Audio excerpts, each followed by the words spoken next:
Muy buenas. Seguimos con el ciclo de humanización de la sanidad a través de la historia. Nos dedicamos este año al barroco y seguimos en la Real Academia Nacional de Medicina de España. Estamos, si no en la estancia más bonita de esa Real Academia, sí en la estancia pues más querida por todos los investigadores, que es la biblioteca. Como ven, es un lugar preciosísimo, un poco recoleto, pero hermosísimo, y lo que tiene fundamentalmente importancia son tanto los textos que tiene como el maravilloso archivo. Ya les dije que procede de la Real Academia Médica Matritense, por lo tanto hay muchos textos y hay un gran archivo del siglo XVIII y evidentemente todo lo que les fue llegando durante el siglo XIX, antes y después de convertirse en Academia Nacional de Medicina. El tema que nos ocupa hoy es el de la química, que a mí me parece un tema importantísimo porque explica muy bien qué es eso de lo que llaman revolución científica, porque en la química se ve que es un momento un momento de cambio de lo que se denominó alquimia, lo que se denominó química, pero un momento complicado de explicar. Para ello, pues tenemos la suerte de tener hoy con nosotros a José Ramón Bertomeu Sánchez, al que le agradecemos muchísimo que haya querido participar en este ciclo. José Ramón Bertomeu es de formación químico, licenciado en química, pero inmediatamente hizo su doctorado en Historia de la Ciencia y en la actualidad es catedrático de Historia de la Ciencia en la Universidad de Valencia. Don José Ramón hizo estudios postdoc, tanto en Francia, durante bastante tiempo, como en los Estados Unidos de América, como en Alemania.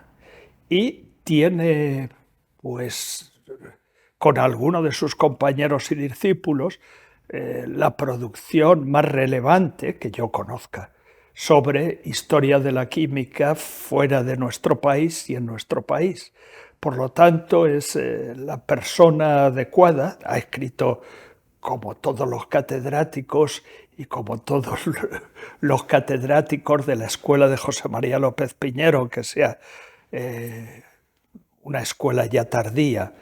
fue precisamente director del Instituto López Piñero de Valencia, y para los que no me conozcan, pues saben que yo considero siempre a José María como el mejor de todos nosotros, pese a sus dificultades de otro tipo,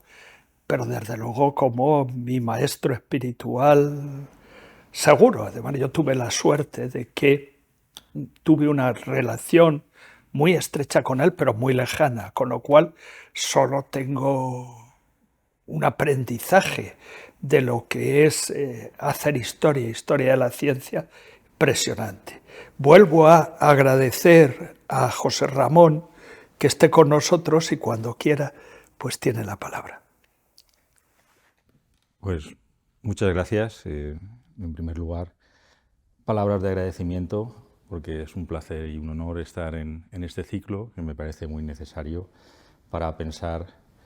mediante la historia temas que nos pueden interesar actualmente sobre la ciencia o sobre la química, como es este caso. El tema que voy a presentar, ya se ha comentado, es un tema que a mí me resulta apasionante, creo que a muchos nos resulta un tema fascinante, pero que también es un tema complejo y está cargado de una serie de dificultades que ya se han señalado antes. Es una etapa de transición y donde las palabras que se utilizan, alquimia, química, incluso la palabra medicina, bueno, pues tienen un significado que no corresponde con el actual y que exige una serie de precisiones antes de empezar a hablar. Y eso va a ser el comienzo de la conferencia. Voy a hacer alguna de estas precisiones. Y luego a continuación me voy a centrar en tres espacios, en tres áreas interconectadas del desarrollo de la química y la medicina en la Europa del siglo XVII. Voy a empezar hablando del ámbito cortesano, de las cortes europeas, centroeuropeas, también de Francia, en la península ibérica. Luego pasaré a hablar del ámbito académico, de las universidades, y finalmente me quedaré o finalizaré con un ámbito quizás menos conocido, que es el ámbito doméstico, el ámbito de la práctica médica, y veremos también que fue una zona muy importante para el desarrollo de esas interacciones entre química y medicina que marcan el desarrollo del siglo XVII. Así que voy a empezar, en primer lugar, con estas acotaciones sobre la química, la alquimia y la medicina en el siglo XVII.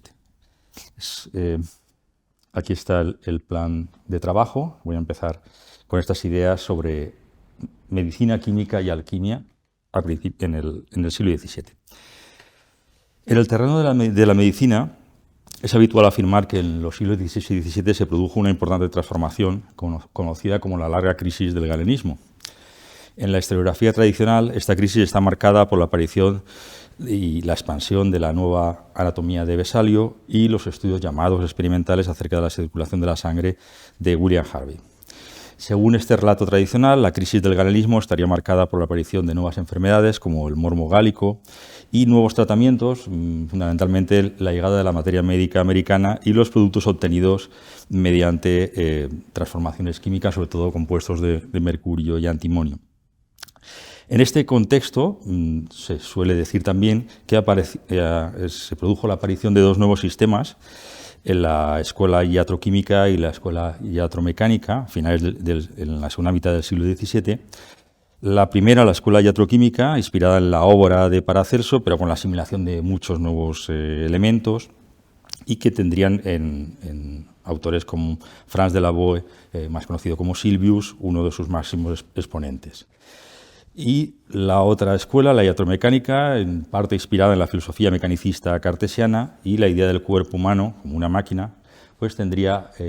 otro gran exponente en la obra de Giovanni Alfonso Borelli, un discípulo de Galileo. Ambas propuestas tuvieron numerosos seguidores a finales del siglo XVII, pero luego serían descartadas y por eso las expresiones iatroquímica y iatromecánica pues,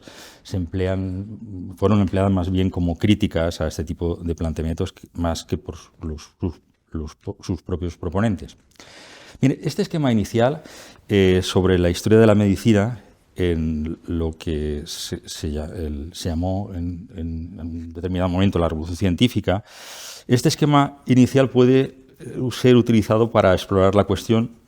pero hay muchos aspectos que deben matizarse o incluso revisarse completamente. En primer lugar, hay que tener en cuenta la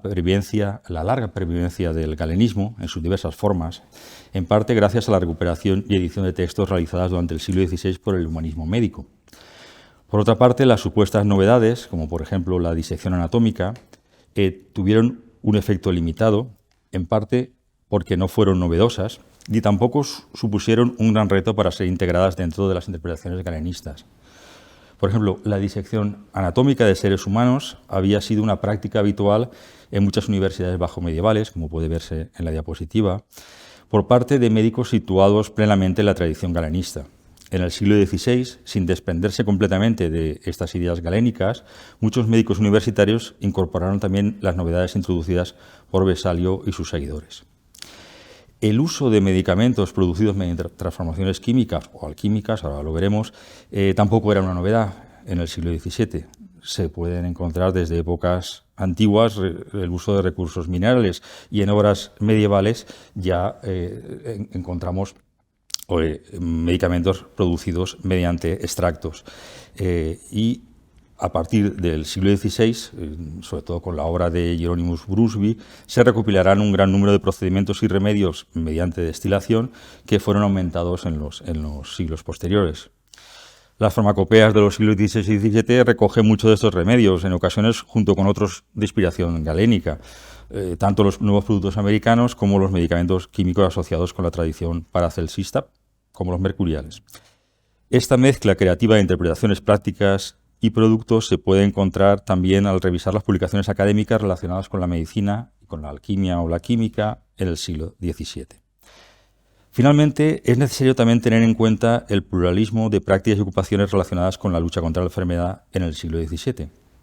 Además de los médicos universitarios, cuya clientela estaba formada sobre todo por la élite cortesana o comerciantes adinerados, también hubo un gran número de practicantes de diverso origen y rango que atendían a diversos sectores de la población, desde cirujanos y boticarios de diferentes tipos, con una formación más o menos práctica, por lo general a veces en el seno de gremios, hasta matronas, parteras, comadronas que atendían partos. Algunos de estos personajes eran curanderos o alquimistas ambulantes que recorrían las ciudades ofreciendo alguna de sus panaceas, por ejemplo el denominado oro potable, o remedios específicos basados en compuestos mercuriales o antimoniales para supuestamente curar un gran número de enfermedades, incluyendo algunas de las epidemias de peste que asolaron Europa en esos años. En el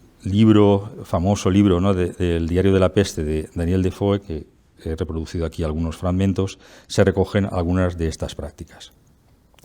Hay que tener en cuenta además que muchas prácticas curativas se desarrollaban en el hogar sin apenas atención de profesionales de la medicina, y en este ámbito doméstico de la medicina tuvieron un protagonismo muy relevante las mujeres. Muchas de ellas intercambiaron, como veremos, remedios y listas de recetas caseras en forma de manuscritos, una parte de los cuales se publicaron también en forma de libros de secretos. Una vez hechas estas acotaciones para el terreno de la medicina, vamos a comentar también algunas cuestiones previas sobre la alquimia y la química. Como se ha dicho, es difícil tratar este asunto porque el siglo XVII es un periodo de transición donde estas expresiones eran utilizadas con significados diferentes a los actuales. La visión de la alquimia como una práctica eminentemente espiritual y esotérica frente a la ciencia experimental de la química se forjó en la segunda mitad del siglo XVIII y formó parte de la tradición inventada destinada a forjar una memoria colectiva que contribuyó a consolidar la química como ciencia respetable dentro de academias y universidades en la época contemporánea. Esta imagen, repetida una y otra vez en obras de divulgación, es una de las barreras para entender el siglo XVII, donde estas expresiones eran utilizadas de forma intercambiable en muchos casos. Así lo podemos ver en el primer diccionario de la Real Academia Española, el diccionario de autoridades, donde vemos que se define química, escrita con CH, como el arte de preparar, purificar, fundir, fijar y coagular y a veces transmutar los metales, minerales y plantas para los usos necesarios del ser humano. En la voz alquimia, por su parte, el diccionario distingue en dos tipos: la metalurgia, cuyo objeto es tratar los metales separando lo puro de lo impuro, y la crisopeya, cuyo objetivo es transformar los metales menos perfectos en el perfectísimo, dice la voz del diccionario, el perfectísimo, que es el oro. También en el siglo XVII era habitual asociar con la alquimia actividades relacionadas con la destilación, una parte de ellas destinadas a fines medicinales y otra a productos comerciales y cosméticos. Esta última actividad también se asociará con lo que se denominará el arte espagírico, una expresión creada a partir de expresiones griegas que significan extraer y recoger. Y en los casos en que se trataba de la preparación de remedios y otros asuntos relacionados con la medicina, también se empleó la expresión quemiatría. Este pequeño repaso por las expresiones alquimia y química en el siglo XVII y las otras relacionadas nos indica que utilizar estas expresiones con el sentido actual nos conduce a anacronismos y, en general, a callejones sin salida. Para acabar de reformular estas imágenes, bastará con señalar que tanto Robert Boyle como Isaac Newton dos de las figuras consideradas paladines de la moderna filosofía experimental fueron lectores de obras de alquimia y realizaron investigaciones en este sentido, muchas de las cuales han sido estudiadas con detalle en las últimas décadas. Dicho de otro modo, la alquimia o química incluía una gran cantidad de prácticas experimentales y representaba un conjunto de actividades consideradas dignas de ser tenidas en cuenta en el terreno de la filosofía experimental por parte de personajes como Robert Boyle o Isaac Newton, al mismo tiempo que también tenía finalidades prácticas en la producción de perfumes, bebidas, metales o tintes, y muy particularmente en el terreno de la medicina, y no solamente para la producción de medicamentos, sino también para incorporar formas de pensar experimental o métodos de trabajo y desarrollar así nuevas ideas acerca de la fisiología humana o imaginar causas y remedios de enfermedades, a veces en el marco de una crítica radical a los planteamientos tradicionales galénicos y, en otras ocasiones, adaptadas estas novedades en el marco de interpretaciones galénicas más o menos tradicionales. Por ello, para afrontar este complejo escenario, autores e historiadores de la alquimia, como William Newman o Lawrence Principe, prefieren utilizar expresiones contemporáneas del siglo XVI y XVII, como chemistry en inglés, que en castellano tendría su equivalente en la voz química que veíamos con CH escrita en ese primer diccionario de la Real Academia, para designar este amplio abanico de prácticas que incluyen desde actividades experimentales de laboratorio, destilación, sublimación, disolución, con su correspondiente rica cultura material, y ingredientes procedentes de la magia natural, el hermetismo, la medicina, y no solamente de inspiración paracélsica, sino también la filosofía natural y la teología, todo ello entremezclado en diverso grado de complejidad y a menudo sin solución de continuidad. A todo ello, al igual que ocurre en el caso de la medicina, se añade un complejo y cambiante universo de practicantes de estas artes que desarrollaron su labor en una amplia variedad de contextos y dirigidos a diferentes públicos. En lo que queda de la conferencia vamos a tratar tres de esos contextos. En primer lugar, comenzaremos por las Cortes Europeas y vamos a hacer un recorrido por cinco de ellas. Podríamos haber elegido algunas otras, pero bueno, haremos este pequeño viaje en el tiempo y por diversas cortes europeas donde la quimia barra alquimia tuvo un papel muy importante. Las Cortes Europeas de los siglos XVI y XVII fueron espacios para el desarrollo de actividades relacionadas con la ciencia y la medicina, en conjunción con otros saberes sobre el mundo natural que procedían de culturas artesanas desarrolladas fuera de contextos académicos. Por las Cortes Europeas transitaron una gran cantidad de médicos, matemáticos, naturalistas, cosmógrafos y astrólogos, desde Galileo en la Florencia de los Medici hasta en la isla de Ven, donde Federico II de Dinamarca financió el famoso castillo de Uranienborg, donde Tycho Brahe instaló su observatorio astronómico y su laboratorio alquímico. En otros casos, sus actividades estuvieron fuertemente modeladas por la relación con sus patronos, que proporcionaron un apoyo económico y protección a cambio de determinados servicios, tales como tareas educativas, cuidados médicos, informes técnicos sobre recursos naturales o la producción de bienes de interés comercial, sin olvidar tampoco su papel en la animación de tertulias acerca de temas de filosofía natural o de medicina. Con su abanico de prioridades, intereses y proyectos, las Cortes Europeas fueron una vía esencial para desarrollar carreras y alcanzar prestigio en estos campos, de modo que condicionaron sustancialmente los contenidos y las prácticas en la filosofía natural, la medicina y la alquimia de esos años. Finalmente, hay que tener también en cuenta, como veremos, que algunos de estos nobles, reyes, apoyaron la creación de enseñanzas universitarias o academias científicas, como la Royal Society o la Académie Royale de Sciences de París. Entre este amplio conjunto de cortes europeas se encuentra la del príncipe Maurice de Hessen-Kassel, que fue un gran aficionado a la alquimia y que se rodeó de un grupo de médicos y alquimistas que, en un contexto de más o menos tolerancia religiosa, desarrollaron investigaciones alquímicas, medicina paracelsista y recetas químicas. Fue en ese entorno en el que trabajó el fabricante de sal Johann Tölde, al que actualmente se le atribuyen una de las obras más famosas de la alquimia de esos años, el Carro triunfal del antimonio, publicado bajo el seudónimo de Basilius Valentinus. Por su parte, en la corte de Enrique IV, en Francia, a final del siglo XVI, trabajaron algunos de los médicos paracelsistas más importantes, como Joseph Dichès, y tuvieron una larga polémica acerca de los medicamentos antimoniales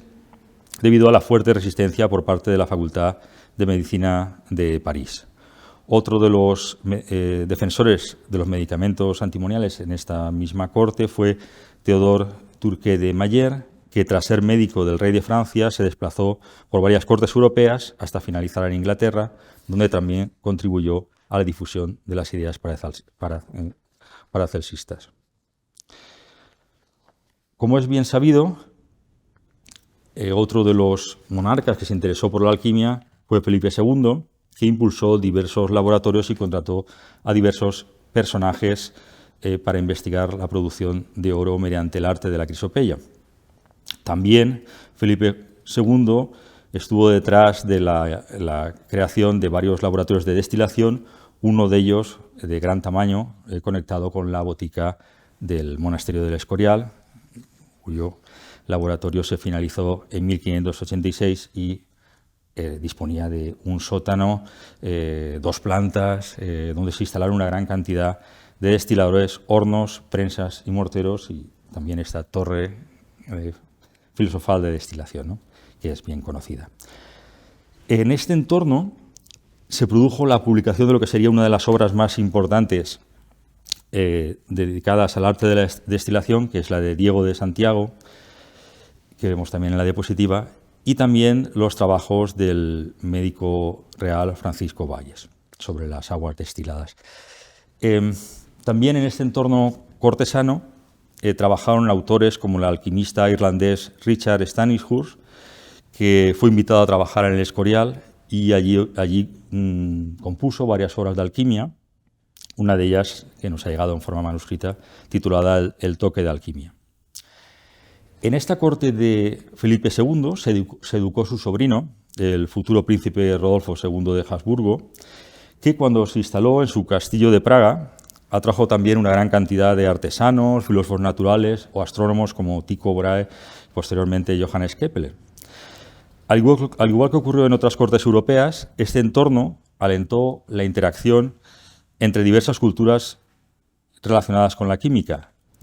Por allí pasaron figuras como John Dee, el astrólogo y alquimista de origen británico, o Oswald Kroll, profesor de medicina y autor de este libro, Basílica Química, una de las obras más reeditadas en la primera mitad del siglo XVII. Otro autor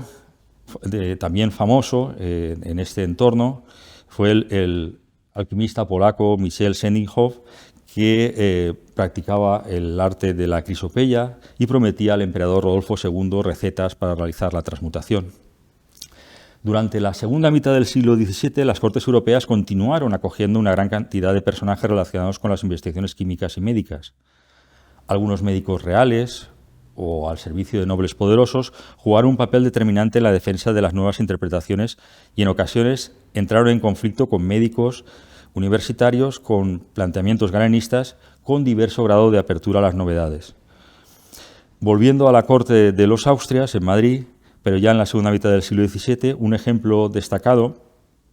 es el caso del cirujano de origen italiano, formado en la Universidad de Pavía, Juan Bautista Juanini, que se incorporó al servicio de Juan José de Austria. Juanini mantuvo contacto con muchos autores novatores y compartió una posición crítica frente al galenismo y en pro de la defensa de los medicamentos químicos. Todo ello entremezclado con interpretaciones procedentes de las nuevas ideas iatroquímicas en torno a la fermentación y la dicotomía entre ácidos y bases como principio explicativo de los procesos fisiológicos. También elaboró diversas memorias para la renovación de la cirugía en la corte de Carlos II y realizó unos estudios pioneros acerca de la salubridad del aire de Madrid. También participó en una fuerte controversia acerca de la quina, un medicamento procedente de América del Sur y que comenzó a ser empleado en Europa en esos años. Los novatores emplearon sus propiedades febrífugas de la quina para desarrollar polémicas públicas contra las ideas galenistas, tal y como también encontramos en el siguiente protagonista, Joan de Cabriada. Este último, Joan de Cabriada, se había formado en la Universidad de Valencia y viajó en la década de 1680 a Madrid como médico del conde de Monterrey, lo que le permitió entrar en contacto con el ambiente de las tertulias y médicos cortesanos que defendían planteamientos críticos al galenismo. En este entorno publicó esta obra, su Carta Filosófica Médica Química, en 1687, que se transformaría en uno de los manifiestos característicos del movimiento novator. El punto de partida del texto es una supuesta disputa de Cabriada con una junta de médicos galenistas en torno a la curación de las fiebres tercianas de su patrón, el conde de Monterrey, a partir de la cual elaboró una crítica de las interpretaciones galénicas. Defendió que la medicina requería para su perfección 3 géneros de experimentos: anatómicos, prácticos y químicos. Y en este último terreno defendió el uso de los nuevos medicamentos químicos y se apoyó ocasionalmente en las nuevas ideas iatroquímicas, por ejemplo, en las analogías entre la fermentación y procesos fisiológicos con la digestión. También empleó la oposición entre sustancias alcalinas o ácidas para interpretar, por ejemplo, la coagulación de la sangre o las causas de las fiebres sobre las que trataba su escrito. Bajo estos planteamientos, y citando una gran cantidad de fragmentos de autores clásicos y modernos, Cabriada transformó su discusión acerca de las causas de las fiebres tercianas, incluyendo el mencionado asunto de la acción febrífuga de la quina, en una poderosa herramienta retórica que alentó la controversia en la que participaron muchos médicos de finales del siglo XVII. El otro ámbito que quisiera comentar, también de forma muy breve, son las universidades. Los cursos relacionados con la química fueron apareciendo poco a poco en algunas facultades de medicina durante la primera mitad del siglo XVII y solamente se generalizaron a finales del siglo siguiente. Antes de la existencia de cátedras específicamente destinadas a esta cuestión, los saberes relacionados con la química se impartieron en cursos relacionados con la medicina o con la preparación de medicamentos. Una de las pioneras en este sentido fue la efímera Cátedra de Medicamentos Secretos de Llorenç Cossar en la Universidad de Valencia, que se creó en 1591, un año antes de la muerte de este profesor. Cossar se había formado en la Universidad de Valencia con algunos de los principales defensores de la anatomía vesaliana y fue nombrado protomédico real, por lo que mantuvo una tensa relación con los colegios de cirujanos y boticarios valencianos de esos años respecto a las competencias por la inspección real de las boticas y también por los medicamentos que Cossar elaboraba y recetaba en su propia casa, al parecer con la ayuda de su mujer. En parte para responder a estas críticas, que acabarían en un litigio judicial, Cossar elaboró un escrito en forma de diálogo, el que vemos aquí, que es en el que manifestaba su insatisfacción con los remedios galénicos. Citando a Paracelso, defendía que la verdadera medicina debía sentarse sobre 4 grandes pilares: la filosofía, la astrología, la alquimia y el arte de curar. Precisaba que cuando se refería a alquimia no lo hacía en tanto que práctica de transmutación y producción de metales, sino como aquella parte del arte espagírico que descubre las propiedades ocultas separando lo puro de lo impuro. El fallecimiento de Cossar en el verano de 1592 y la hostilidad con la que fue recibido su proyecto hizo que su cátedra desapareciera. La consolidación de la enseñanza de la química se produjo en otras facultades de medicina europeas como las de Marburgo, Wittenberg o Jena, donde las cátedras de ese tipo de enseñanzas tuvieron una más larga duración. En la Universidad de Marburgo, bajo la protección del ya mencionado príncipe Moritz, Johannes Hartmann fue nombrado al frente de una de las primeras cátedras de quimiatría. Hartmann combinaba lecciones de medicina galénica con ideas paracelsistas que complementaba con lecciones prácticas de arte espagírico en su laboratorio con el fin de formar en la preparación de los nuevos medicamentos. Utilizaba el manual de Oswald Kroll para guiar a sus estudiantes en operaciones como la calcinación del vitriolo, la destilación de la orina, la purificación de tinturas de opio o la preparación de remedios antimoniales. Todo ello con la ayuda de una gran cantidad de destiladores, hornos, balanzas y recipientes de vidrio y cerámica de diversas formas. Un planteamiento bastante diferente fue defendido por otro autor formado en estas universidades luteranas de Wittenberg y Jena, el médico Andreas Libavius, que publicó esta obra, Alquimia, en 1597, y que algunos autores han considerado como uno de los primeros grandes manuales de la disciplina. Siguiendo su formación universitaria, Libavius combinó la filosofía aristotélica con la medicina galénica y una organización escolástica de los saberes. Este marco, más bien tradicional, no le impidió la incorporación de aspectos de la filosofía hermética y algunos de los nuevos medicamentos químicos. Fue un gran polemista y atacó a los seguidores de Paracelso en muchos de sus escritos polémicos, a menudo repletos de insultos y ataques personales como los que dirigió contra el profesor ya mencionado Johannes Hartmann o contra Oswald Kroll. Libavius consideraba que la quimiatría de inspiración paracelsista, enseñada por Hartmann o Kroll, no tenía cabida en el mundo académico. Defendía el papel de la universidad como centro de validación de saberes frente a la medicina y la química o alquimia cortesana, sometidas a los caprichos intelectuales y los intereses de nobles y monarcas y con un mayor grado de apertura a puntos de vista heterodoxos. Frente a los paracelsistas, Libavius defendió la necesidad de una disciplina química independiente, separada de la medicina y la farmacia, y apoyó la creación de cursos de esta materia en la Universidad de Jena y otras universidades.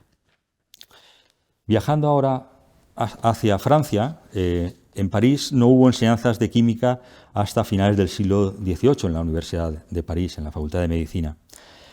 Ya se ha mencionado que hubo fuertes disputas en torno a lo que se llamó la polémica del antimonio entre profesores galenistas y médicos paracelsistas a principios del siglo XVII. La enseñanza de la química en París se consolidó a través de cursos impartidos en el Jardín Real de Plantas Medicinales, que fue abierto al público a finales de la década de 1630 y que estaba inicialmente destinado a la formación de boticarios, pero que estos cursos alcanzaron una gran popularidad en la segunda mitad del siglo XVII y propiciaron la aparición de numerosos manuales de gran circulación con puntos de vista bastante plurales. A principios del siglo XVII, los cursos impartidos por Nicolas Lemery eran seguidos por boticarios, médicos y viajeros y miembros de la nobleza parisina, incluyendo un gran número de mujeres. Esta situación explica que su manual, que vemos aquí, en el que combinaba interpretaciones corpusculares y mecanicistas con detalladas descripciones de operaciones de laboratorio, tuviera una gran popularidad. Se vendió como una obra de galantería o de sátira, dijo un comentarista de esos años. Además de alcanzar algo más de una decena de ediciones en francés, el libro fue traducido al inglés, al alemán, al italiano, al holandés y al castellano, esta última versión por el farmacéutico Félix Palacios.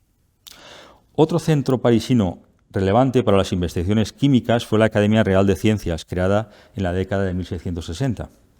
En este marco se inició un gran programa de investigación con el objetivo de estudiar, mediante el análisis químico, las causas de la diversidad de propiedades terapéuticas encontradas en los productos del mundo vegetal. Y en este marco se desarrolló la práctica del análisis inmediato, que tendría gran repercusión en el siglo XVIII.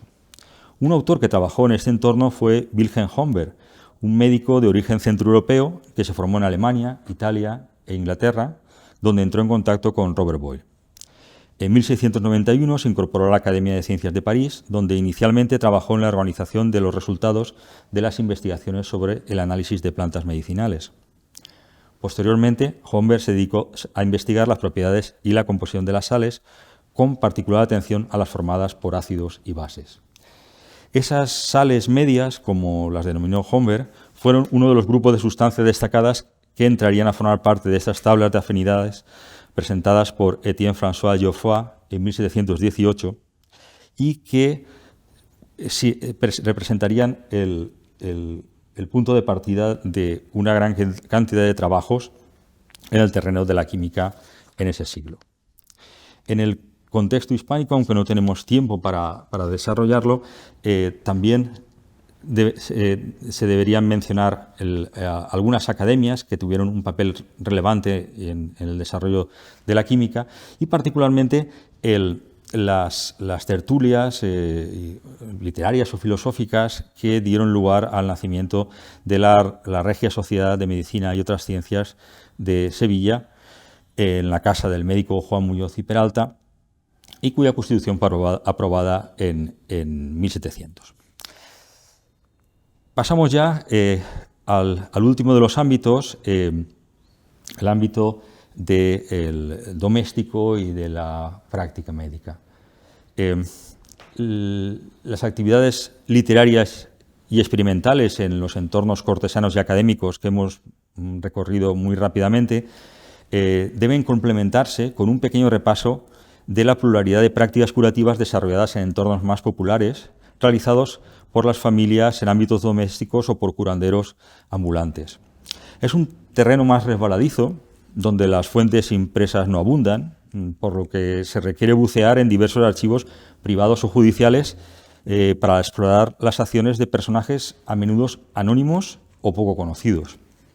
Se ha mencionado ya que desde el comienzo de la época moderna hubo una explosión de recetarios y libros con consejos prácticos que circularon de forma impresa o manuscrita. Los libros de secretos, que circularon en los siglos XVI y XVII, tenían una gran cantidad de informaciones variopintas sobre temas de metalurgia, destilación o fabricación de tintes o vidrio, a veces trufados con referencias a alegorías alquímicas o temas cosmológicos. Un grupo de estas obras circularon de forma manuscrita, particularmente las realizadas por mujeres, que compilaron información o añadieron su propia experiencia en temas médicos, culinarios y otros asuntos domésticos.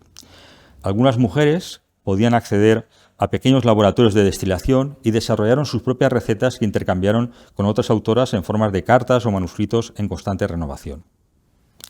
La práctica de la destilación, como la vemos en esta diapositiva, suponía una gran cantidad de actividades que movilizaban a un conjunto de personas con destrezas, saberes, productos e instrumentos muy variados, con el objetivo de producir materiales con fines terapéuticos y comerciales. Se ha mencionado ya el libro de Hieronymus Brunswick en el siglo XVI, y la práctica de la destilación llegó a ser común incluso en pequeños laboratorios de boticas farmacéuticas o en laboratorios domésticos como este que observamos en la diapositiva de mediados del siglo XVII. Estos destilados y otros productos fabricados en boticas o viviendas particulares fueron utilizados por parte de una gran cantidad de personas que anotaron listas de recetas a partir de la experiencia propia o tomadas de otros autores. Por ejemplo, la condesa Dorotea de Mansfeld escribió varios libros de recetas para su uso personal y también para los miembros de su familia y otras personas. En 1572 trató a cientos de pacientes con los destilados obtenidos en su laboratorio. También ayudó a otras nobles centroeuropeas, como Ana de Sajonia, a establecer su propio laboratorio, donde produjo extractos que fueron utilizados por Juana de Habsburgo, princesa de Portugal. También la hermana mayor de Robert Boyle, Lady Renelga, intercambió recetas médicas y en ocasiones, junto con otros médicos, las utilizó para curar enfermedades a sus familiares o otras personas del círculo cortesano. En el otro extremo de la escala social se encontraba María Sánchez de la Rosa, que desarrolló una gran cantidad de actividades curativas en el Madrid de la segunda mitad del siglo XVII, hasta que fue imputada por la Inquisición, con lo que, gracias a esta documentación, se ha podido reconstruir su biografía a partir de las investigaciones de Caroline Smith. Se formó en una familia de boticarios de Getafe y se trasladó a Madrid hacia 1675. Según afirmaba, era capaz de deshacer hechizos, curar males de orina o paliar dolor de hernias, pero su especialidad era el tratamiento del morbo gálico. Curaba a estos enfermos con unas píldoras fabricadas por ella, que según dijo seguía una receta comprada a un extranjero, y que contenían tanto productos vegetales como anís o jugo de aloe, como minerales procedentes del mercurio o el agua fuerte, todos ellos productos también característicos de los tratamientos sugeridos por médicos paracelsistas, aunque no solamente. María Sánchez de la Rosa empleaba también un ungüento mercurial que conseguía del Hospital Antón Martín, una institución asistencial madrileña especializada en enfermedades venéreas. El ejemplo muestra de nuevo la circulación de recetas y tratamientos entre la medicina académica, con sus diversas escuelas, las cortes, los médicos cortesanos, y la pluralidad de sanadores que practicaban curaciones en la época moderna. Al contrario que las nobles centroeuropeas o británicas antes mencionadas, la curandera María Sánchez de la Rosa no dejó textos manuscritos ni tampoco imprimió sus obras, por lo que sus actividades solamente se pueden reconstruir por los procesos inquisitoriales antes mencionados y la labor de la historiadora Caroline Smith. Ya se ha visto que entre las mujeres de la nobleza los recetarios circularon también en forma manuscrita y solamente en algunos casos se han conservado diarios y otras fuentes que permiten reconstruir sus vidas. Solamente en unos pocos casos estas recetas aparecieron en forma impresa. En 1600, la duquesa Eleonora de Wittenberg hizo publicar su colección de recetas en un lujoso volumen de tamaño folio, claramente dirigidos a personas adineradas y aristocráticas. En Inglaterra, en la segunda mitad del siglo XVII, diversas damas de la nobleza también publicaron sus recetas médicas, culinarias y domésticas. En Francia, el ejemplo más conocido es el de Marie Medrac, que vivió en el castillo del duque de Angulema y que publicó anónimamente en 1666 esta química al servicio de las damas, un texto que incluye recetas médicas y cosméticas de diverso tipo, así como descripciones de técnicas de preparación de medicamentos e ideas sobre la materia de origen paracelsista, basándose en la idea de los tres principios: mercurio, azufre y sal. También incluye esta obra algunas reflexiones en torno al papel de las mujeres en la medicina y la ciencia, como el que se incluye en esta cita,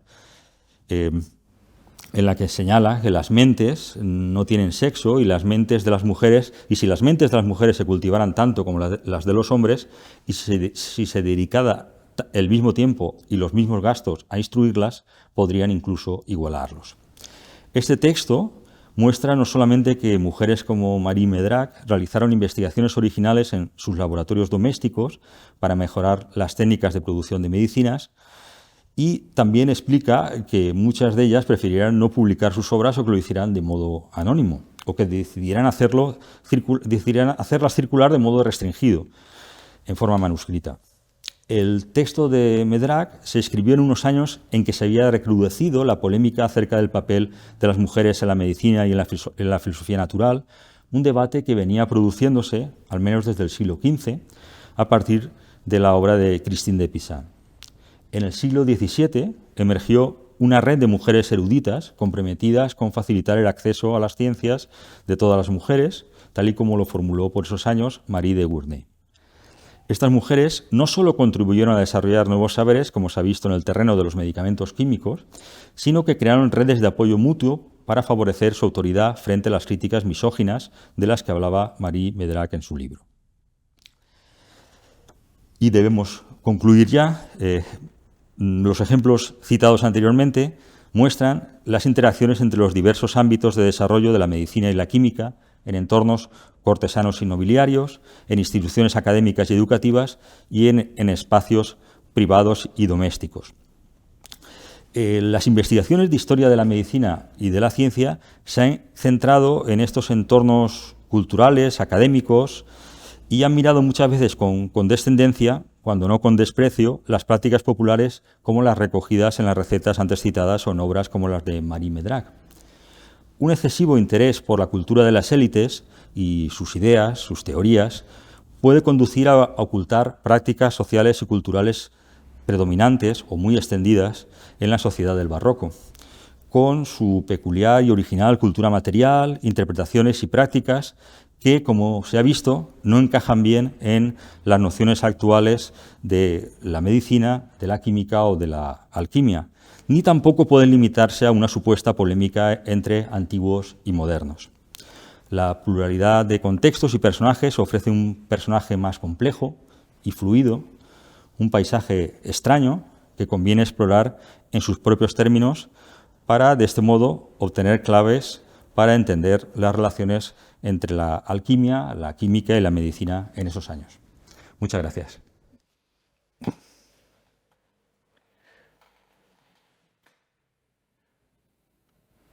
Muchas gracias, doctor Bertomeu. Como ven, ha tratado un tema que él mismo ha dicho que es muy complejo, pero como buen profesor lo ha hecho de una manera muy sencilla, absolutamente comprensible y muy novedosa. Yo he de reconocer que todo lo que nos ha hablado en el tercer epígrafe sobre las damas, lo desconocía por entero. Creí que esta práctica había comenzado con las damas ilustradas en el 18. Entonces, creo que ha sido una aportación muy interesante, muy importante para este ciclo, por la cual pues le doy mis más sinceras gracias. Muchas gracias.